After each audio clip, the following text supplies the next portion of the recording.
Hello दोस्तों, मेरा नाम दर्शन है और मैं मेघालय का रहने वाला हूं। ये पल मेरी जिंदगी के सबसे हसीन पल हैं क्योंकि मेरी सरकारी नौकरी लग चुकी है। गरीबी से अब मेरा परिवार बाहर आ पाएगा, लेकिन सोच रहा हूं क्या पैसों से हर चीज मिल सकती है? मुझे ऐसा नहीं लगता। बचपन मेरा गरीबी में निकला, लेकिन फिर भी आंखों में सपने थे। एक दिन मैं बड़ा हो जाऊंगा, काम पर लगूंगा और अपने परिवार को गरीबी से बाहर निकालूंगा। वो सपने जो मैंने देखे, मैं उसे जवानी में पूरा करके दिखाऊंगा। लेकिन कॉलेज में पहुंचने के बाद पढ़ाई में तो मैं अच्छा था, लेकिन वो ज्योतिष की बातें मेरे दिमाग में घूमे जा रही थी। जब मैं 10वीं में था, एक लड़की मुझे बहुत पसंद थी, लेकिन उसने मुझे साफ साफ कहा था, तुम मेरे लायक नहीं हो। दिल टूट गया था मेरा, लेकिन उससे सच्चा प्यार भी नहीं हुआ था, बस दिल लगी थी। लेकिन कॉलेज में एक लड़की से प्यार भी हुआ, उसे भी मुझसे प्यार था, लेकिन मेरे दिमाग में ज्योतिष की वो बातें घूमे जा रही थीं। तुम्हें जिंदगी में 2 बार सच्चा प्यार मिलेगा। एक बार लड़की धोखा देगी, दूसरी बार तुम धोखा दोगे। मैं भी सोच में पड़ा हुआ, ये कैसे सच हो सकता है? वो ज्योतिष की कही हर एक बात सच हुआ करती थी। हमारे शहर में वो ज्योतिष इसीलिए मशहूर था। जब मैं उस लड़की से प्यार कर बैठा था, वो भी मेरे साथ रहने की कस्में वादे किया करती थी। तब भी मैं उससे सवाल पूछता था, क्या तुम मुझे कभी धोखा तो नहीं दोगी? लेकिन 3rd ईयर में उसने धोखा दे दिया। उसे किसी अमीरजादे का रिश्ता आया था और उसने हामी भर दी। घर पहुंचा था उससे झगड़ने के लिए और उसने मेरी आंखों में आंखें डालकर कहा था, देखो, तुम्हें नौकरी मिलने वाली नहीं, क्योंकि तुम अगर नौकरी करोगे भी गरीब रह जाओगे। वो सरकारी नौकरी करने वाला लड़का है, मैं उसे खो नहीं सकती। उसकी ये बातों ने मेरा दिल तोड़ दिया था और ज्योतिष की वो बात फिर से दिमाग में आ गई। 2 बार सच्चा प्यार होगा। पहली बार लड़की धोखा देगी, दूसरी बार मैं धोखा दूंगा। अब मैं सोच रहा था, मैं धोखा कैसे दे सकता हूं? मुझे नहीं लगता दोबारा मुझे प्यार होगा। दिल टूटा था मेरा, इसीलिए पढ़ाई में इतना ज्यादा घुस गया। मुझे उम्मीद थी कुछ बनकर दिखाऊंगा, और कहते हैं जिसका दिल टूटा होता है उसकी हिम्मत बढ़ जाती है। मैंने ऐसी पढ़ाई की कि मैं कॉलेज में टॉप करके आया था। उसके बाद मैं सरकारी नौकरी के एग्जाम देने लगा और अब मेरी एक सरकारी नौकरी लग चुकी है। कृषि विभाग में मेरी नौकरी लगी है और पास के गांव में आना जाना अब तो लगा रहेगा। अब मैं सभी सपने पूरे कर पाऊंगा, लेकिन सोचता हूं वो दूसरा प्यार मुझे कब मिलेगा? कहीं ज्यादा देर तो नहीं हो जाएगी? और मैं अड़िग हूं अपनी बात पर, धोखा कभी नहीं दूंगा। मैं मर जाऊंगा लेकिन धोखा नहीं दूंगा। मैं गांव की तरफ निकला था, मेरे पास बस साइकिल थी। सोचा था मैंने अगले साल मोटरसाइकिल लूंगा, तब तक पैसे बचाऊंगा, क्योंकि अपनी मां को भी कुछ रुपए तो देने थे। घर भी दोबारा अच्छा करना था। साइकिल से आना जाना होगा, 7 किलोमीटर का ही तो सफर है। लेकिन मेघालय को मेघालय पता है क्यों कहा जाता है? मेघालय का अर्थ होता है मेघों का घर, यानी कि बादलों का घर। और यहां हमेशा बारिश होती ही रहती है। कुछ समय के लिए बारिश रुकती है, फिर से शुरू हो जाती है। और हमारा इलाका तो मशहूर है, कुछ घंटे के लिए बारिश रुकती है, फिर से बारिश शुरू हो जाती है। एक गांव में बारिश रुकती है, दूसरी में हो रही होती है, वहां रुकती है, कहीं और होना शुरू हो जाती है। 7 किलोमीटर का सफर लंबा लगने लगा था। सुबह सुबह मैं निकला था 6 बजे। सोचा था 7 बजे तक पहुंच जाऊंगा, लेकिन 7:30 बजे तक बारिश इतनी ज्यादा तेज थी कि सुबह सुबह अंधेरा मुझे कुछ भी देखने दे ही नहीं रहा था। कब मेरी साइकिल सड़क से उतर गई और मैं इस पहाड़ी इलाके पर पहले कभी नहीं आया था। सोचा था मैंने आराम से रास्ता कट जाएगा, लेकिन यहां खाई थी। मेरा साइकिल एक पेड़ पर फंसा। मैंने उस पेड़ की टहनी को पकड़ा था, हाथ फिसलने लगा था। मदद की गुहार लगा रहा था मैं, उम्मीद थी मुझे कि कोई तो आएगा मेरी मदद के लिए। यहां से सड़क बिल्कुल साफ नजर आ रही थी। आगे की तरफ देखा मैंने, दूर तक मुझे कोई नजर नहीं आया। दूसरी तरफ देखा मैंने, दूर तक मुझे कोई नजर नहीं आया। हाथ फिसलता जा रहा था, मैं गिरने वाला था। अचानक टहनी से हाथ निकला। नीचे लकड़ी के टुकड़े पड़े थे और वो भी बहुत दूर। अगर मैं गिरता शायद ना बच पाता, लेकिन किसी ने मेरी कलाई को पकड़ा। मैंने ऊपर की तरफ देखा, आखिर कौन आ गया। यहां अभी तो कोई मौजूद नहीं था। ये एक लड़की थी, लेकिन कोई साधारण लड़की नहीं। दिखने में भयानक थी, जैसे कोई प्रेत हो। कलाई पकड़ी हुई थी उसने, लेकिन आप भूत प्रेत से तभी डरेंगे जब आपके लिए वो खतरनाक हो। इस समय तो उसने मेरी बाजू पकड़ी थी, इसी कारण मैं जिंदा था। और मैंने रोते रोते कहा, बचा लो मुझे, मैं मरना नहीं चाहता। उसने मेरी बाजू को खींचा, दोबारा मुझे सड़क पर लाकर पटक दिया था। बारिश में मेरे सामने खड़ी थी। सोच रहा था नीचे गिरने से डरूं या उससे डरूं। भागने का मन कर रहा था, लेकिन जो आपकी मदद करे उससे कभी भी दूर मत भागो। वहां रुककर मैंने हाथ जोड़े और कहा, तुम्हारा बहुत बहुत शुक्रिया, लेकिन तुम क्या हो? क्या चीज हो तुम? वो मेरे सामने गायब हो गई और तब मैं समझ गया, हां, वो कोई भूत या प्रेत ही है। मैंने जल्दी से साइकिल को खींचा और उसके बाद मैं दफ्तर की तरफ इतनी तेज साइकिल चला रहा था, पीछे मुड़कर देखने की हिम्मत तक ना थी। ऑफिस पहुंचा, कुछ डांट पड़ी कि मैं देर क्यों कर चुका हूं। मैंने बताया अपनी आप बीती। साइकिल गलती से फिसल गई थी, मैं खाई से नीचे गिरने वाला था। उन्होंने कहा, उस जगह कभी भी तेज साइकिल मत चलाना, टायर फिसल जाते हैं। लेकिन तुम बचे कैसे? फिर मैंने उन्हें पूरा सच बताया। एक लड़की थी, प्रेत, भयानक चेहरा, ऐसा लग रहा था धुएं की बनी हो। उसने मेरी कलाई पकड़ी और मुझे बचाया। मेरे साथी मुझे आगाह कर रहे थे, वो प्रेतनी है जो बारिश में नजर आती है, लोगों को डराती है और कई बार गाड़ी के सामने आ जाती है। उसके कारण कई बार दुर्घटनाएं हो चुकी हैं, इसीलिए बारिश में उस जगह से निकलने में सब डरते हैं। तुम आगे से उस 7 किलोमीटर वाले रास्ते का चुनाव मत करना, घूमकर 15 किलोमीटर वाले रास्ते का चुनाव करना। उसमें वो लड़की किसी को नजर नहीं आती। किसी से पूछ तो लेना था ना, अब उस जगह से कोई नहीं गुजरता। अगर कहीं और होते तो तुम्हारी मदद के लिए कोई ना कोई तो आ ही जाता।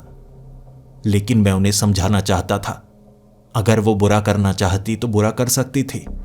कलाई पकड़कर उसने ऊपर की तरफ खींचा था, मदद की है उसने, बुरी नहीं है वो। लेकिन जिस पर बीती होती है उसे पता होता है। बाकी तो दूसरों की कहानियां सुना रहे थे, लेकिन मैंने तो खुद महसूस किया है। शाम के वक्त भी अंधेरा हो चुका था और मैंने ठान लिया था उसी जगह से गुजरूंगा, उसका धन्यवाद करूंगा। 15 किलोमीटर वाला रास्ता काफी ज्यादा लंबा हो जाएगा। मैं दोबारा उसी जगह से गुजर रहा। एक किनारे सड़क के वो लड़की फिर से नजर आई। नजरें टिक गई थी उस पर, क्योंकि दिखने में वो भयानक थी। मैंने साइकिल को रोका। मेरा दिल बैठा बैठा सजा रहा था। दिल मुझे समझा रहा था कि वो भूतनी है, प्रेतनी है, गलती से बचाया उसने। वो तो भूल भी गई होगी, बदला लेने के लिए आएगी और कहेगी मैंने बचाया, लो अब मैं मारने वाली हूं, तब तू क्या करेगा? लेकिन फिर भी मैंने कहा, भगवान ने भेजा है उसे मेरी मदद के लिए, ऐसे ही मैं नकार कैसे सकता हूं। साइकिल से उतरकर उसके थोड़ा करीब गया। उसने अपना हाथ आगे की तरफ कर दिया। चेतावनी दी थी उसने कि मेरे करीब मत आओ। मैंने वहीं थमते हुए कहा, देखो देखो, मैं कुछ करने नहीं वाला, मैं तुम्हारा धन्यवाद करना चाहता हूं। उस समय मैं तुम्हारा धन्यवाद कर ही नहीं पाया। तुमने मेरी जान बचाई है, मैं शुक्रिया करना चाहता हूं। उसने कहा, शुक्रिया की कोई जरूरत नहीं है, मैं तुम्हें वैसे भी चोट पहुंचाने वाली नहीं हूं। मैं लोगों की जान बचाने की कोशिश करती हूं, लेकिन मेरी मजबूरी है, क्या करूं।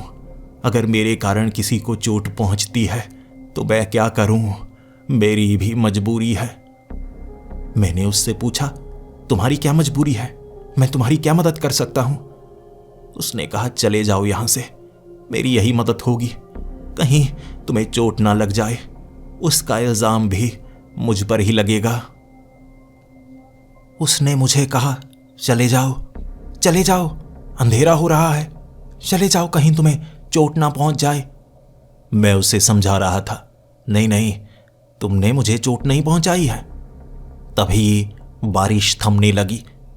यहां अचानक बारिश शुरू हो जाती है तो अचानक थम भी जाती है। बारिश की बूंदों में वो नजर आ रही थी। जैसे ही बारिश थमी, वो मेरी आंखों के सामने से गायब हो गई। मैं भागा उस किनारे की तरफ, चीखने लगा और कहने लगा, कहाँ हो तुम, कहाँ हो, कहाँ चली गई? अचानक बारिश की कुछ बूंदें पड़ी थी। शायद हल्की हल्की हवा चल रही होगी, इस कारण जब बूंदें जमीन पर पड़ी इतने में आवाज आई, मैं यही हूं। बस इतनी सी आवाज, मुझे वो दिखाई नहीं दे रही थी, ना उसकी और आवाज मुझे सुनाई दे रही थी, लेकिन इतना था कि वो यहीं पर मौजूद है, लेकिन वो नजर क्यों नहीं आ रही। मैंने कुछ समय वहां पर इंतजार किया, लेकिन अंधेरा हो रहा था और मैं डरने लगा था। साइकिल लेकर मैं वहां से निकला और बार बार मुड़ मुड़ कर मैं देखना चाहता था, क्या वो वहीं है, क्या वो मुझसे दूर जा चुकी है। किसी ने मेरी मदद की थी, भले ही वो भूत थी, लेकिन मदद तो मदद होती है। घर पहुंचकर उस बात के बारे में याद किया जा रहा था। भोला दिल है मेरा, कोई मेरी मदद करे मैं भूल जाऊं, ऐसा हो नहीं सकता। गरीबी मैंने भी देखी है। अगली सुबह साइकिल चलाकर मैं ऑफिस पहुंचा था।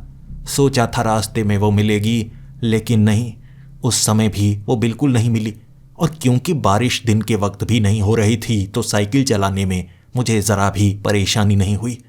लेकिन चुनाव मैंने उसी रास्ते का किया था। कुछ नहीं हुआ मेरे साथ। ऑफिस पहुंचकर मैंने अपने साथियों से बात की। मैं उस लड़की के बारे में जानना चाहता था। बिना डरे उन्होंने मुझे कहानी सुनाई। जब भी बारिश होती है वो लड़की नजर आती है, लेकिन जब बारिश ना हो वो लड़की नजर नहीं आती, क्योंकि ये मेघालय है। यहां तो समय समय पर बारिश होती ही रहती है। अगर बारिश हो तो वो दिखेगी, अगर वो दिखेगी तो खतरा है, वहां से निकलो। अब मेरी समझ में आया, कल बारिश रुक गई थी ना, तभी वो गायब हो गई। कुछ बूंदें गिरी तो उसकी आवाज सुनाई दी, वो वहीं पर थी, दिख नहीं रही थी। अब भी मैं साइकिल चलाकर आया हूं, इसलिए नहीं दिखी क्योंकि बारिश अब भी नहीं हो रही थी। अब मैंने अच्छे से वो कहानियां सुनी। उस लड़की ने नुकसान कैसे पहुंचाया, कब कब पहुंचाया। हर बार वो सामने आ जाया करती थी। घुमाव के पास बाइक वाले दूर से उसे देखकर डर जाया करते थे। एक आदमी उसकी तरफ भागा था, उसे लगा कोई लड़की है, भीग रही है, शायद ठरकी होगा, उसे चोट पहुंची, लेकिन उसने चोट नहीं पहुंचाई। कहते हैं कि वो भ्रम दिखाती है, जिस कारण चोट लगती है। एक भी किस्सा ऐसा नहीं था जिसमें उसने हमला किया हो, सीधे सीधे किसी को मारने की कोशिश की हो। शायद वो भूतनी है, लेकिन मजबूर होगी। सुने हैं मैंने किस्से, भटकती हुई आत्माएं इसी तरह सड़कों से जुड़ जाती हैं, अपनों को ढूंढती हैं, अनजानों से डरती हैं, इंतजार करती हैं कब उन्हें मुक्ति मिले, और अच्छे इंसान उन्हें मुक्ति दिला भी देते हैं। मैं भी चाहता था कि उसे मुक्ति दिलाऊं। जिसने मेरी मदद की है उसकी इतनी मदद तो करनी ही चाहिए। वहां मैंने अपने कुछ साथियों से पूछा, क्या यहाँ इस गांव में कोई बाबा या मंदिर के पुजारी जी मिलेंगे, शायद वो मेरी मदद करें। उन्होंने बताया। शाम को घर की तरफ निकलने से पहले मैं मंदिर पहुंचा था। पुजारी जी से पूछा था मैंने कि एक भटकती हुई आत्मा को शांति कैसे दिलवाई जा सकती है। पुजारी जी कहने लगे, वो तुम्हें परेशान कर रही है। मैंने कहा, जी नहीं, समझ लीजिए कि मैं मुक्ति दिलाना चाहता हूं किसी को, बुरी आत्मा नहीं है। पुजारी जी कहने लगे, तुम अच्छे इंसान लगते हो, किसी का भला करना चाहते हो। जब किसी का शरीर कहीं पूरी तरह से जले ना, खत्म ना हो और इसी तरह से पड़ा हो और मौत दर्दनाक हो, तब उसकी जो आत्मा होती है वो भटकने लगती है। अगर उसका शरीर ढूंढा जाए, उसका अंतिम संस्कार किया जाए, तब उसकी आत्मा को शांति मिल जाती है। अगर तुम उसका शरीर ढूंढ पाए तो उसे जला सकते हो, मुक्ति मिलेगी इससे। बस मुझे लगा उसकी मदद का एक तरीका मिल गया मुझे। वापिस उसी जगह से गुजर रहा था मैं। साइकिल चलाते वक्त थोड़ा डर भी रहा। बार बार साइकिल की घंटी बजाए जा रहा था। मैं चाहता था वो मेरे सामने आए। उसी जगह पर मैंने साइकिल रोकी। बारिश बहुत ज्यादा तेज थी और बारिश के साथ आंधी भी थी। साइकिल बार बार हिल रही और ऐसा लग रहा था मैं खाई में गिर जाऊंगा। रुकना मेरी मजबूरी थी। रुका मैं। मुझे एक तरफ वो लड़की नजर आई जो मेरी तरफ ही देख रही। दिखने में भयानक थी, प्रीत आत्मा थी ना। मैंने साइकिल नीचे ही लगा दी। मैं नहीं चाहता था मैं स्टैंड पर लगाऊं और हवा का झोंका उसे गिरा दे।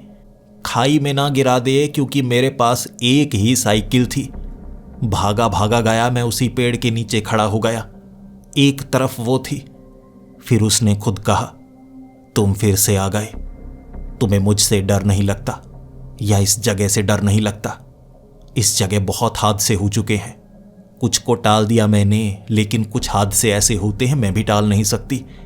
इससे पहले कि तुम्हारे साथ कुछ बुरा हो जाए, चले जाओ यहां से। मैंने कहा, मैं जाने के लिए नहीं आया हूं, मैं तुमसे बात करने के लिए आया हूं। तुमने मेरी मदद की है, बस उसके बदले तुम्हारे लिए कुछ करना चाहता हूं। उसने कहा, तुम कुछ नहीं कर सकते, मैं मजबूर हूं। मैंने कहा, क्या मजबूरी है तुम्हारी? बताओ तुम्हारा शरीर कहां है, कहां मरी थी तुम? उसने कहा, तुम अच्छे इंसान लगते हो, मेरी मदद के लिए आए हो। आखिर तुम मेरी मदद करना ही क्यों चाहते हो? मैंने औरों की मदद भी की, जिनको महसूस हो गया था कि मैंने मदद की है, लेकिन वो भागे। एक भूतनी से सब दूर जाना चाहते हैं, लेकिन मैंने तो तुम्हारी छोटी सी मदद की, तुम फिर भी पलट कर आ गए। या तो सच में तुम दिल के बहुत ज्यादा अच्छे हो, या तुमने कभी कोई लड़की नहीं देखी। मैं थोड़ा सा घबराया। मेरे दिल की बात कर दी थी उसने। एक बार धोखा मिल चुका है मुझे। लड़कियों की तरफ तरस कर देखता हूं। मुझे उनके यौवन से फर्क नहीं पड़ता, मुझे उनके दिल से फर्क पड़ता है। अच्छी लड़की उसके बाद मुझे पता है ना मुझे मिलेगी, और ना ही मैं उसके लायक हूं। लेकिन इस तरह से खुद का मजाक बनते हुए देख नहीं सकता था मैं। मैंने उसे बताया कि मैं करना क्या चाहता हूं। मैं उसे मुक्ति दिलाना चाहता हूं, और वो हंसने लगी और कहने लगी, तुम्हें नहीं पता मेरे साथ क्या हो रहा है और क्या हुआ है। तुम उस बात को समझ तक नहीं सकते, लेकिन इतना है, तुम मुझसे डर नहीं रहे। लेकिन यकीन करो, मेरी मजबूरी ऐसी है कि तुम कुछ नहीं कर सकते। मैंने उसे कहा, तुम कोशिश करके तो देखो। मैं भी कोशिश करके देखूंगा, हो सकता है मैं तुम्हारी मदद कर पाऊं। बताओ अपने बारे में, कहाँ है तुम्हारा शरीर? वो हंसने लगी और कहने लगी, मैं एक प्रेत की तरह नजर आती हूं, लेकिन मेरी बात का यकीन करो, मैं अभी जिंदा हूं। मेरे शरीर से मेरी रूह निकली और ये आकार मिल गया मुझे। मेरा शरीर कहीं पर कैद है, और ऐसा रहस्य है वो जिसे मैं भी सुलझा नहीं सकती। रास्ता बहुत कठिन है। मैंने कुछ गलती की जिस कारण मुझे ये सजा मिली। ये शब्द सुनते ही मुझे लगा, ऐसा कैसे हो सकता है? तुम जिंदा हो? उसने कहा, हाँ मैं जिंदा हूं, मेरा शरीर अभी जिंदा है। मेरी रूह को मेरे शरीर से अलग किया गया है मेरी गलती के कारण। फिर मैंने उसे कहा, तो ये तो और भी अच्छी बात है, मैं तुम्हें जिंदा कर सकता हूं, क्या ऐसा हो सकता है? उसने कहा, हाँ तुम मुझे जिंदा कर सकते हो, लेकिन बताया ना मैंने, रास्ता बहुत कठिन है। देख सकते हो मेरी क्या हालत है, हो सकता है तुम्हारी भी ऐसी हालत हो जाए। एक पल के लिए डर गया मैं, कदम पीछे हटाए, और वो कहने लगी, कोई बात नहीं, अगर तुम्हें डर लग रहा है तो तुम जा सकते हो। लेकिन उसकी आवाज में कशिश थी। उस समय मैं डर गया था, मुझे लगा मैं भी इसी तरह कैद हो जाऊंगा। लेकिन जब साइकिल लेकर वहां से निकला, वो उम्मीद की नजर मुझ पर रखे हुए, और मैं बेगैरत बनकर वहां से निकला था। मैं घर पहुंच आया था और अपने कमरे में बैठा ये सोच रहा, जान बचाई थी उसने, मैं उसका कर्जदार हूं और कर्ज ऐसे चुकाया मैंने। कह सकते हैं कि उस लड़की को तो धोखा दे दिया ना मैंने। यही तो ज्योतिष ने बताया था। जब एक लड़की ने मुझे धोखा दिया था, मैंने सोचा था कोई किसी को कैसे धोखा दे सकता है, लेकिन मैं भी तो धोखेबाज हूं। किसी से कुछ फायदा लिया और फिर भूल गया उसे। मेरी ये जिंदगी उसके द्वारा दी गई है और अगर उसे बचाने में ये खत्म भी हो जाए, मुझे कोई फर्क नहीं पड़ता। रात के 10 बजे साइकिल लेकर गया था मैं, उसी जगह पहुंचा था। बारिश हो रही थी और उसने मुझे देखा और दूर से चेतावनी दी, चले जाओ, चले जाओ, दोबारा यहां मत आओ, इस रास्ते से मत आया करो। मुझे ऐसा एहसास हो रहा है तुम्हारे साथ कुछ गलत हो जाएगा। मैंने कहा मेरे साथ कुछ गलत नहीं होगा। मैं उसके पास बैठा और फिर बात करने लगा। मुझे माफ कर दो, मैं घबरा गया था। इंसान घबरा जाते हैं, मैं ऐसा ही हूं, डरपोक। उसने कहा तुम डरपोक नहीं हो, तुम में बहुत ज्यादा हिम्मत है। तुमसे पहले कोई मुझसे इस तरह से बात नहीं कर पाया। मैं इतनी डरावनी दिखती हूं, मेरे जैसी दिखने वाली के कोई पास भी ना आना चाहे। तुम आखिर मेरे करीब क्यों आ रहे हो? मेरी मदद क्यों करना चाहते हो? तुम मुझे भूल जाओ, ये जिंदगी तुम्हारी है, मैंने बस तुम्हारी मदद की थी। मैंने कहा कोई बात नहीं, जिस तरह से तुमने मेरी मदद की उसी तरह से मैं तुम्हारी मदद करना चाहता हूं। तो अपने बारे में बताओ, क्या तुम कुछ बता सकती हो? तुम कौन हो, कब से कैद हो? उसने अपना नाम बताया, ज्योति। उसकी उम्र 28 साल है, वो 2 सालों से कैद है। और मैंने मुस्कुराते हुए कहा, अरे मेरी उम्र भी तो 28 साल ही है। उस लड़की ने कहा, काम थोड़ा मुश्किल हो सकता है। मैंने उसे कहा, मैं हर तरह की मुश्किल संभालने के लिए तैयार हूं। बताओ मुझे, तुमने क्या गलती की थी और उसे कैसे ठीक किया जा सकता है? उस लड़की ने तब मुझे बताया, जंगल में एक किला है, उस किले को ढूंढना कोई आसान काम नहीं। ये जंगल में रहस्यमय बारिश होती है और किले तक पहुंचने के लिए एक पहेली को सुलझाना होगा। उस पहेली के अंदर कई पहेलियां हैं और कई शैतान वो पहेली ना सुलझे ये कोशिश करते रहते हैं। मैं जंगल में थी और मुझे लगा मैं ये काम कर सकती हूं, तो मैं ये गलती करती गई, करती गई, करती गई और इस तरह से मैं उस किले तक पहुंची। और उस किले में मैंने सबसे बड़ी गलती की जो मुझे कभी नहीं करनी चाहिए थी, और फिर मेरा शरीर वहीं पर कैद हो गया। मैंने उस लड़की को कहा, ठीक है, तो मैं उस किले तक जाऊंगा, तुम्हारी मदद करूंगा, तुम्हारा शरीर आजाद करवाऊंगा। वो भले ही एक प्रीतनी थी, लेकिन उसने मुझे गले से लगाया और ऐसा लगा जैसे वो मुझे पसंद करती है। उसका भयानक चेहरा था, उसके बावजूद मुझे उसकी आवाज पसंद आई थी। शायद ये मेरा सच्चा प्यार हो, लेकिन उसे धोखा नहीं दूंगा, ऐसा नहीं हो सकता। पूरी रात मैं उसके साथ बातें करता रहा था और उसने अपने बारे में बहुत कुछ बताया था। उसने मुझे बताया कि वो यहाँ की नहीं है, वो पंजाब से यहाँ घूमने के लिए आई थी, लेकिन यहाँ उसने गलती कर दी। एक पागलपन उस पर सवार था। वो अपने परिवार वालों से झगड़ा करके यहाँ पर आई थी, फिर ये गलती हो गई उससे। मैंने कहा तुम अपने परिवार से दोबारा मिलोगी, ये मेरा वादा रहा। और सुबह वहीं से मैं काम पर निकला था। नींद आ रही थी काम पर, लेकिन नींद उड़ जाती है जब आप किसी को पसंद करने लगते हैं। चेहरा तो भयानक था, लेकिन आवाज से ही प्यार हो गया था। किसी लड़की के इतने करीब नहीं आया था। एक बार आया था, उसने धोखा दे दिया था, अब मैं धोखा तो नहीं दे सकता। शाम के वक्त फिर से उस लड़की के साथ शाम के वक्त फिर से मैं उस लड़की को मिला। बातें की मैंने उससे और फिर कहा, बताओ मुझे, कुछ तो बताओ जहां से शुरुआत की जा सकती है। वो रो रही थी। मैंने उससे पूछा, क्या हुआ, रो क्यों रही हो? मैं कोशिश करूंगा। उसने कहा, मैं इसलिए नहीं रो रही कि तुम्हारे साथ कुछ हो सकता है। मुझे दर्द हो रहा है। भले ही मेरी आत्मा मेरे शरीर से अलग है, लेकिन मेरी आत्मा को सज़ा दी जाती है। हर रोज़ बारिश में रात को मुझे सज़ा मिलती है एक शैतानी ताकत जो मुझे सज़ा देती है। आज फिर से बारी है। आज वैसे ज़्यादा सज़ा मिलेगी, मैं उसे रोक नहीं सकती।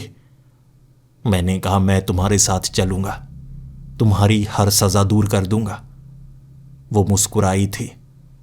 फिर हम उस पहाड़ी से नीचे उतरने लगे, वो जंगली इलाके में जहाँ एक शैतान है जो उसकी रूह को सज़ा देता है। मुझे उससे दूर करना था। इस पहेली को सुलझाने की शुरुआत करनी थी। वो मुझे एक ऐसी जगह पर लेकर गई जहाँ 5 पेड़ थे, लेकिन ऊपर से पांचों के पांचों पेड़ जुड़े हुए थे। नीचे घसीटने के बहुत सारे निशान। वहाँ तो खड्डे बने हुए थे और उस लड़की ने कहा, मुझे यहाँ रोज़ घसीटा जाता है, यहाँ तक लाया जाता है जैसे मेरी रूह को सज़ा दी जाती है। इतने में एक शैतानी ताकत ज़मीन से निकली और वो शैतानी ताकत उस लड़की को पकड़ना चाहती थी। मैं बिना घबराए सीधा उससे लड़ने लगा। वो क्या था? अजीब सा काले रंग का कोई जीव जिसने मुझे धक्का दिया और अब वो मुझसे बात कर रहा। कौन हो तुम? बीच में क्यों आ रहे हो? मैं इसे सज़ा देना चाहता हूँ, तुम्हारा इसमें कोई काम नहीं है। चले जाओ, मैं तुम्हें नुकसान नहीं पहुँचाऊँगा। मैंने कहा, नहीं, तुम इस लड़की को सज़ा नहीं दे सकते। क्या बिगाड़ा है इसने? तब वो शैतानी ताकत हंसी और कहने लगी, तुम इसे बचाना चाहते हो, इसने कुछ बुरा किया है, उसकी सज़ा ऐसे मिलती रहेगी जब तक समय पूरा नहीं होता।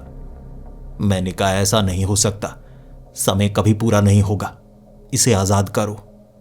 उसने कहा, मैंने इसे कैद नहीं किया है, मेरा काम सज़ा देने का है और आज की रात की सज़ा इसे मिलने वाली है, तुम बीच में मत पड़ो। मैं उस लड़की के आगे हो गया। हर रोज़ वो तड़पती थी, हर रोज़ वो सज़ा भुगतती थी। मैंने अपनी बाजुएं फैलाई और कहा, मुझे दो सज़ा, इसे जो सज़ा देना चाहती हो वो सज़ा मुझे दो। तब वो हंसकर कहने लगा, सह पाओगे तुम वो सज़ा? मैंने कहा, हाँ। उसने कोड़ा निकाला। मैंने कहा, ये क्या? उसने कहा, कोड़े से सज़ा दी जाती है इसे। मैं तो ये कह रहा था कि मुझसे लड़ो, मैंने ये कब कहा कि मुझे मारो? उसने मुझे कोड़े मारने शुरू कर दिए। मैं चीख रहा था, लेकिन जब उस लड़की की आंखें देखी जिसमें आंसू थे, वो सज़ा भी भुगती मैंने। 20 कोड़े पड़े थे मुझे, 20। वो लड़की ने 20 से गिनना शुरू किया था, 20, 19, और मैं मुस्कुराता हुआ कह रहा, मुझे दर्द नहीं हो रहा, तुम्हारे लिए मैं ये सह सकता हूँ। तुमने मेरी ज़िंदगी बचाई है, मैं तुम्हारी ज़िंदगी बचाऊंगा।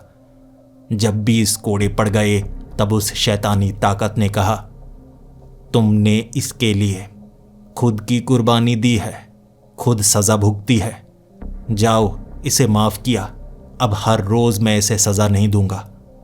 मेरे चेहरे पर मुस्कुराहट थी, वो लड़की भी मुस्कुराई। भले ही वो एक भूतनी थी, डरावनी थी, लेकिन उसने मुझे गले से लगाया और फिर कहा, तुमने मेरे लिए सज़ा खुद पर डाली, मैं हर रोज़ ये भुगतती हूँ। मैंने कहा, कोड़े का दर्द बहुत ज़्यादा हो रहा है, मैं समझ सकता हूँ रोज़ तुम्हें कैसा दर्द होता होगा। फिर मैं उठा और कहने लगा, चलो आगे बढ़ो, बताओ मुझे पहेली कहाँ है? उसने कहा, आज नहीं, पीठ से खून निकल रहा है तुम्हारे, ऐसे दर्द में तुम आगे का काम पूरा नहीं कर पाओगे। छोड़ो छोड़ो, वो कल करेंगे। अगर कल तक तुम ठीक हुए तो मुझे कोई जल्दी नहीं है, सह लूंगी मैं, लेकिन तुम्हें दर्द हो रहा है वो सह नहीं पा रही। उसकी बातों से प्यार झलक रहा था। मुझे लगा वो भी मुझे पसंद करने लगी है, शायद यही मेरी किस्मत में है। दोबारा मैं सड़क पर आया। बारिश हो रही थी तो खून बारिश की बूंदों के साथ नीचे बहे जा रहा, लेकिन वो लड़की मेरी पीठ को सहला रही थी। जहां तक उसकी हद थी वहां तक उसने छोड़ा। रो रही थी, मुझसे माफ़ी मांगती रही और मैंने कहा मुझे दर्द नहीं हो रहा। लेकिन घर पहुंचकर एक बार मैं चीखा था। दर्द बहुत ज़्यादा हो रहा था। मरहम पट्टी करने के बाद आराम मिला था मुझे, लेकिन वो प्यार प्यार ही क्या जिसमें दर्द ना हो। अगले दिन मैं काम पर गया और शाम के वक्त वापस आते वक्त 6 बजे बहुत ज़्यादा बारिश हो रही। वो मेरा पहले से ही इंतज़ार कर रही थी। मुझे देखते ही वो खुशी से उछली, लेकिन फिर उदास हो गई। मैंने पूछा उससे, तुम खुश क्यों हुई थी और फिर उदास क्यों हुई हो? उसने कहा, तुम्हें देखकर बहुत खुशी हुई। उदासी इस चीज़ की हुई क्योंकि जो तुम आज करोगे उसमें तुम्हें दर्द होगा और मैं नहीं चाहती। मैंने कहा, दर्द की चिंता नहीं है मुझे, तुम्हारे लिए मैं कुछ भी कर सकता हूं। मेरी आंखों में आंखें डालकर उसने कहा था, तुमसे अच्छा इंसान मैंने अपनी जिंदगी में कभी नहीं देखा। उसी रास्ते पर वही पेड़ों के बीच से आगे लेकर गई थी मुझे और कह रही थी, यहां से आगे मैं जा ही नहीं पाती थी। अगर मैं कोशिश करूं वो मुझे कोड़े मारता था।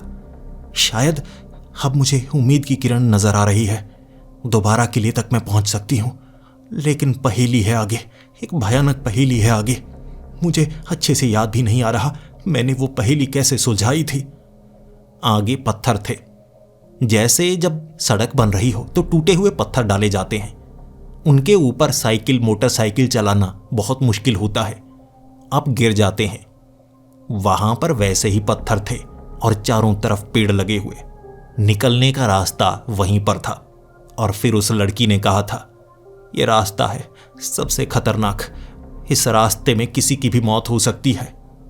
मैंने कहा, चिंता की कोई बात नहीं है, मैं इसे पार कर लूंगा। उसे मैंने पीछे किया और फिर मैंने उस पत्थर पर पैर रखा। ज्यादा से ज्यादा क्या हो जाएगा, मैं नीचे बैठ जाऊंगा। अगर कोई पत्थर उछला, मुझे चोट लगी, कुछ नहीं होगा। लेकिन जैसे ही मैंने पहले पत्थर पर पैर रखा, वहां जितने भी पत्थर थे वो गोल पत्थर थे। जैसे ही पैर रखा मेरा पैर फिसला क्योंकि पत्थर घूम गया। मैं सीधा धड़ाम करके उन पत्थरों पर गिरा था। 2 पत्थर सर पर लगे थे, 2 कंधों पर, पेट पर लगे और नीचे भी लगे थे कहीं। दर्द के मारे मैं चीखा था। तब उस लड़की ने कहा था, वापिस आ जाओ, वापिस आ जाओ। मेरी टांग को पकड़कर पीछे खींच लिया था उसने। दर्द के मारे मैं कराह रहा था, सर से मेरे खून निकल रहा था। उसने मेरे खून को साफ किया और कहा, छोड़ो, रहने दो, रहने दो, मैं नहीं चाहती तुम्हें चोट लगे। मैंने कहा, कोई बात नहीं, मुझे चोट से फर्क नहीं पड़ता। जो चोट मेरे दिल पर लगी है वो दर्द इस दर्द से बहुत ज्यादा है। उसकी आंखें आंसू से भर गई थी। उसकी उम्मीद भी टूटी हुई थी।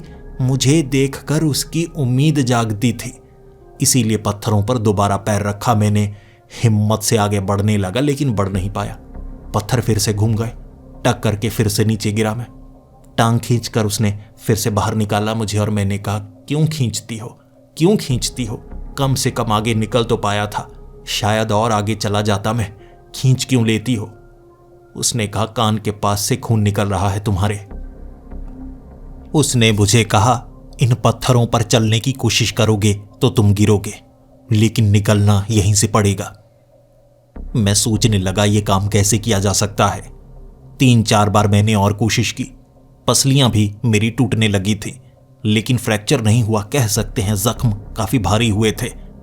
लेकिन एक बार जब मैं नीचे गिरा हुआ थोड़ा आगे निकल पाया था, उसने मेरी एड़ी को पकड़ा, मुझे पीछे खींचना चाहा। तब मैंने आवाज लगाकर कहा, धक्का दो, धक्का दो। उसने मेरी एड़ी पर धक्का दिया। यह बात मेरे दिमाग में आई ही नहीं। मैं चलने की कोशिश कर रहा हूं, मैं फिसल भी तो सकता हूं। मेरा शरीर फिसल कर उस पूरे रास्ते के आगे निकल चुका था। ये एक ऐसी पहेली थी जो कोई बेवकूफ भी समझ सकता था, लेकिन मुझे लगा ये जगह रहस्यमय है, कुछ अलग करना होगा। लेकिन काम इतना आसान है मुझे नहीं पता था। मैं भी वहां से निकल गया, वो भी वहां से निकल गई। बारिश तेज थी। उसके बाद मैंने उसे गले से लगाया। मुझे चोट लगी थी, इसीलिए मुझे वहां पर बैठना पड़ा। वो कहने लगी, अब इस रास्ते से तुम आगे निकल आए हो, पीछे जाने का कोई और रास्ता नहीं है, यहीं से निकलना होगा और ये रात कभी खत्म नहीं होगी। तुम्हें किले तक पहुंचना होगा। मैं कहती हूं मुड़ जाओ, अभी मुड़ जाओ।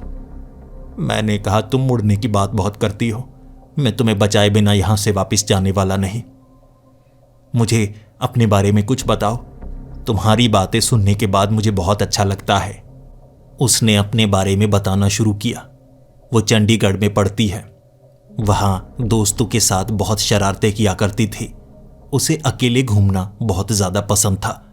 पंजाब के एक गांव की रहने वाली थी वो।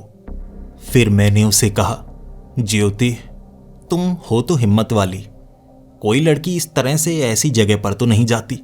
तुमने हिम्मत की, लेकिन हां इतना भी मानूंगा थोड़ी सी बेवकूफ भी हो।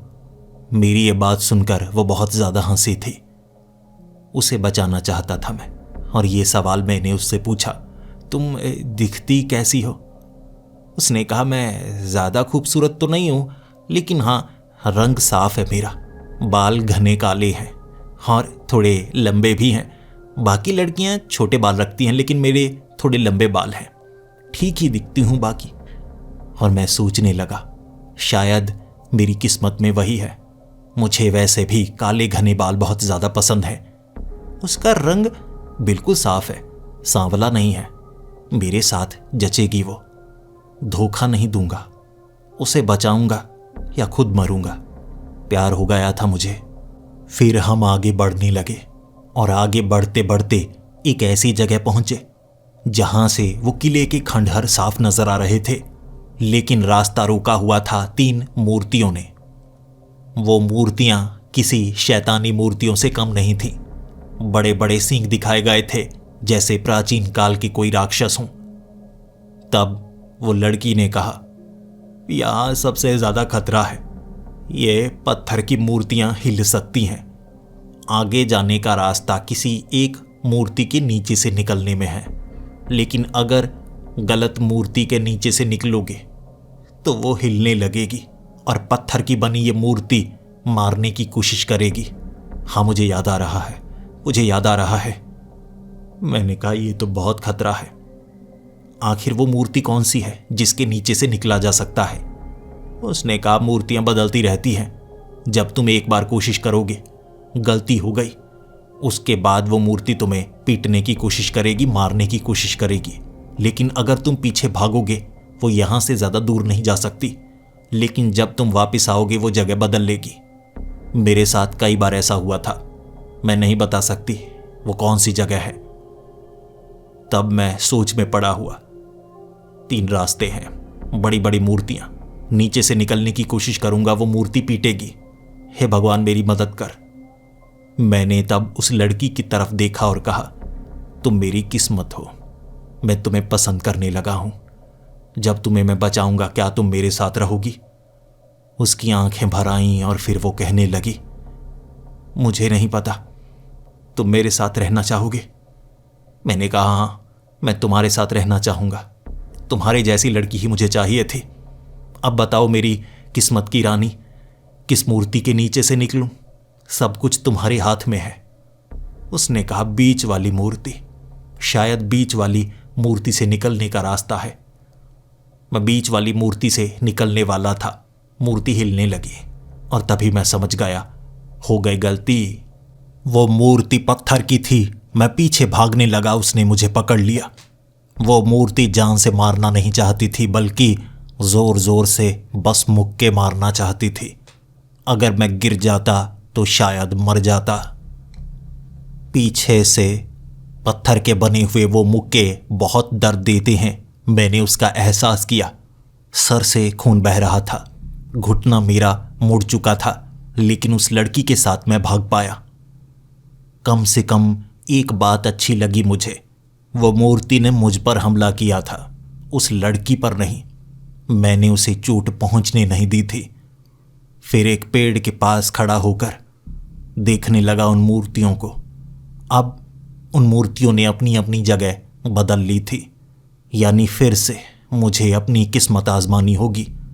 दूसरी बार किस्मत आजमाई मैंने, फिर से गलत, फिर से चोट लगी, फिर से पेड़ के पीछे। तीसरी बार कोशिश की, फिर से किस्मत ने साथ नहीं दिया, फिर से चोट लगी, फिर से मैं वापस। लेकिन तीसरी बार मैंने पहचान कर ली, जिस मूर्ति ने पहले पीटा था दूसरी बार भी उसी ने पीटा, तीसरी बार भी उसी ने पीटा। मैं बार बार एक ही मूर्ति के नीचे से निकल रहा हूं। 3 मूर्तियां लगती एक जैसी हैं, लेकिन फर्क है, आंखें थोड़ा थोड़ा बदली हुई हैं। इस बार मैं जिस मूर्ति के नीचे से निकला वो अलग मूर्ति थी और किस्मत काम कर गई। चोट नहीं लगी मुझे, लेकिन पहले से बहुत ज्यादा चोटिल था मैं। अब वो किला सामने नजर आ रहा था। मैं उस किले की तरफ बढ़ने लगा था। उस किले के पास पहुंचकर सामने मैंने एक मूर्ति को देखा जो बिल्कुल इंसान जैसी लग रही, लेकिन उसके ऊपर जैसे कपड़ा चढ़ाया गया हो। फिर मैंने उस लड़की से पूछा, क्या ये मूर्ति तुम्हारा शरीर है? और उसने कहा, हाँ वो मेरा शरीर है, लेकिन आगे मत बढ़ना, यहां एक शैतानी शक्ति है जो तुम्हें रोकेगी और वो भी तुम्हें मूर्ति में बदल देगी। उस लड़की ने मुझे कहा, उसकी बातों में मत फंसना, अगर वो तुम्हें अपनी बातों में फंसाए तो उसकी बात मत सुनना, वो तुम्हें यहीं पर कैद कर लेगा, फिर तुम मेरी तरह यहां पर भटकोगे, हमें बचना है। मैंने जैसे ही एक कदम आगे बढ़ाया, एक काले रंग का शैतानी साया बाहर आया। गुंबद बन गया था कांच का, इर्द गिर्द गुंबद। बारिश की एक भी बूंद इस खंडहर में गिर नहीं रही थी। मेघालय में ऐसी जगह पहली बार देखी मैंने, बिल्कुल सूखी हुई, जैसे पानी गायब ही हो गया हो। तब वो शैतानी साया मेरी तरफ देखकर घूरने लगा और फिर सर एक तरफ करके उसने उस लड़की को देखा। मैंने ज्योति को हाथ से पीछे की तरफ किया और कहा, पीछे हो जाओ, इससे मैं निपटता हूं। उसने मुझे समझाया, ध्यान रखना, इसके करीब मत जाना, ये तुम्हें पत्थर में बदल देगा। मैंने कहा, कोई बात नहीं, ये मुझे पत्थर में नहीं बदल सकता, लेकिन मुझे ये बताओ, तुम्हें मैं इंसान बनाऊं तो बनाऊं कैसे? वो तो पत्थर की मूर्ति है। उसने कहा, खून, तुम्हारी खून की एक बूंद अगर उस पत्थर पर गिरेगी तो मैं जिंदा हो जाऊंगी। मैं जैसे ही उस मूर्ति की तरफ बढ़ने लगा, उस काले साई ने मुझे रोक लिया। नहीं, आगे नहीं बढ़ सकते तुम्हें नहीं पता ये जगह पवित्र है, पवित्र जगह पर तुम्हारे जैसे पापी इंसान पैर नहीं रख सकते। मैंने कहा, मैं पापी नहीं हूं, तुम पापी हो शैतानी साए। वो गुस्से में आ गया और फिर वो ज्योति को नुकसान पहुंचाना चाहता था। वो उससे बात कर रहा था, मुझे लगा मुझसे बात कर रहा है, लेकिन मैं बीच में आकर बीच बचाव करने लगा। उसने मुझे चोट पहुंचानी चाहिए, लेकिन मैं खून का कतरा जल्द से जल्द उस मूर्ति पर लगाना चाहता था। लेकिन वो शैतानी साया बहुत ज्यादा ताकतवर था। उसने ज्योति को उठाकर पटका, पीछे घास में गिरी थी, उसे दर्द हुआ था और मैंने उस शैतानी साए को कहा था, लड़की पर हाथ क्यों उठाता है? मर्द बन मुझ पर हाथ उठा। फिर उसने मुझ पर हाथ उठाया, मुझे भी चोट लगी और मैं ज्योति के ऊपर जाकर गिरा था। इसके बाद मैंने ज्योति को कहा, तुम दूर रहो, इससे मैं निपटता हूं, मर्दों की लड़ाई होगी अब। लेकिन वो शैतानी साया था जो मुझे चोट पहुंचा रहा और मुझे उस मूर्ति के करीब जाने दे ही नहीं रहा। मुझे ज्योति के शरीर को आजाद करना था, लेकिन मैं दूर से भी खून की बूंद वहां तक पहुंचा नहीं पा रहा। मेरे सर से खून बह रहा था, मेरी बाजुओं से खून बह रहा था, मेरे शरीर से खून बह रहा था। मैं चोटिल हो चुका था, लेकिन प्यार के लिए मैं कुछ भी करने को तैयार था। लेकिन वो शैतानी साया जानता था मैं क्या करने वाला हूं। वो मुझे रोकना चाहता था। वो बार बार यही कहता, हो पापी चला जा, जिंदा रहना चाहता है तो चला जा, मैं तुझे भी मूर्ति में बदल दूंगा।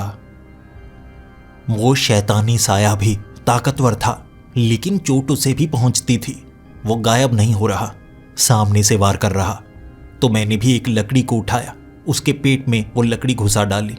उसे दर्द हुआ, लेकिन वो मरा नहीं क्योंकि वो शैतानी साया था। फिर उसने मुझ पर वार किया। वो उस लकड़ी को मेरे पेट में भी उसी तरह से घुसा देना चाहता था। मैंने किसी तरह से बचते बचाते उसे धक्का दिया। जब पीछे से वो वार करना चाहता था, मैं भागा उस मूर्ति की तरफ और मैं लिपट गया उस मूर्ति से। मेरे शरीर पर खून लगा था। खून मैंने मूर्ति के इर्द गिर्द लगा दिया। वो मूर्ति के ऊपर से पपड़ी उतरने लगी थी। दूसरी तरफ ज्योति खिंची हुई उस मूर्ति के अंदर धंस गई। पपड़ी उतरती गई और वो काला साया कहने लगा, चले जाओ पापियों, चले जाओ, अब तुमने इसे आज़ाद करवा दिया है, चला जा वरना दोनों को मार दूंगा। पपड़ी अभी उतर ही रही थी, लेकिन मैंने ज्योति को ऐसे ही उठाया और मैं उस खंडहर से बाहर निकला। वो काले साये ने पीछे से नुकसान पहुंचाने की कोशिश नहीं की। ज्योति को लेकर खंडहर से बाहर आ गया था मैं। पपड़ी उतर रही थी, मैं भी जख्मी था, लेकिन मेरा प्यार बच गया था। बचा लिया था मैंने उसे। पूरी तरह से पपड़ी उतरी, उठकर बैठ गई थी वो। उसे देखते ही मैं डर गया। पहले वो भयानक दिख रही थी और जैसा उसने कहा था वो इतनी भयानक नहीं है, अच्छी दिखती है, लेकिन ऐसी दिखती है मुझे उम्मीद न थी। वो हंसने लगी, या कहूँ हंसने लगा। सामने बैठा हुआ मुस्कुरा रहा था। फिर उसने अपने कानों को हाथ लगाया और कहा, देख भाई, माफ़ कर दे, मेरे पास और कोई रास्ता नहीं था। मैंने कहा, ज्योति क्या है ये? तुम्हारा नाम ज्योति नहीं है ना? उसने कहा, मेरा नाम ज्योति ही है, मेरा नाम जगजोत है, सब मुझे प्यार से ज्योति कहते हैं। मैं ज़ोर ज़ोर से रोने लगा। धोखा दिया है तुमने मुझे। तुम लड़की नहीं हो, लड़के हो, तुमने मुझे पहले क्यों नहीं बताया? उसने कहा, मैंने लड़का बनकर कई लोगों से मदद मांगी, किसी ने मेरी मदद नहीं की थी। जब से लड़की बनना शुरू हुआ उसके बाद से हल्की फुल्की मदद मिलने लगी, लेकिन मैं किसी ऐसे को ढूंढ रहा था जो मेरी पूरी मदद करे। तुम बताओ, अगर मैं लड़का हूं तो तुम यहां तक आते मेरी मदद करने? नहीं आते ना, तो मुझे लड़की बनना पड़ा, लेकिन तुमने मेरी जान बचाई है। मैं तुम्हारे लिए कुछ भी कर सकता हूं। बताओ तुम्हें कैसा प्यार चाहिए? मैंने कहा, कैसा प्यार चाहिए? भाग जा यहां से, भाग जा यहां से। मैं जख्मी था, उठ नहीं सकता था और मुझे इंतजार था ज्योति मुझे गले से लगाएगी, लेकिन ये तो जगजोत निकला। जगजोत को गले नहीं लगाना चाहता था मैंने कहा, छोड़ दे मुझे। जख्म थे शरीर पर, लेकिन मुझे उठना पड़ा, मुझे भागना पड़ा। वो मेरे पीछे भागा था और कह रहा था, मुझे एहसान चुकाने दो। मैंने कहा, रहने दो, मैं कोई एहसान का बदला नहीं चाहता। वो मेरे पीछे बहुत भागा था, आवाज़ें लगाता रहा था, ज्योति तेरा है, ज्योति तेरा है। मैंने कहा, ज्योति ज्योति ज्योति कब बन गया मुझे पता नहीं चला। बड़ी मुश्किल से भागकर निकला था मैं। पीछे से आवाज़ें लगाता रहा था वो। उसने झूठ कुछ नहीं बोला था, मैंने कभी सही से पूछा ही नहीं। लड़की के रूप में था, लेकिन लड़का था वो। शायद मेरी किस्मत में यही था। ज्योतिष की बात सच हो गई। मुझे 2 सच्चे प्यार मिलेंगे, पहला जिसमें लड़की मुझे ठुकराएगी, दूसरा जिसमें मैं उसे ठुकराऊंगा। अब इससे सच्चा प्यार थोड़ी ना कर सकता था मैं, इसीलिए ज्योतिष की बात को मैंने माना, इज्जत की मैंने। इसके बाद से मैंने अपनी सरकारी नौकरी पर ध्यान देना शुरू कर दिया। जगजोत कुछ दिनों तक मुझे ढूंढता रहा था और उसके बाद वो चंडीगढ़ वापस चला गया था। मेरी जिंदगी भी आसान हुई और उसके बाद से लड़कियों पर भरोसा करना छोड़ दिया था मैंने। ज्योतिष के पास दोबारा जाने की हिम्मत नहीं थी, लेकिन सोच रहा हूं अब कुछ जमा पूंजी मेरे पास हो चुकी है, शायद मुझे अब कोई सच्चा प्यार मिल सके।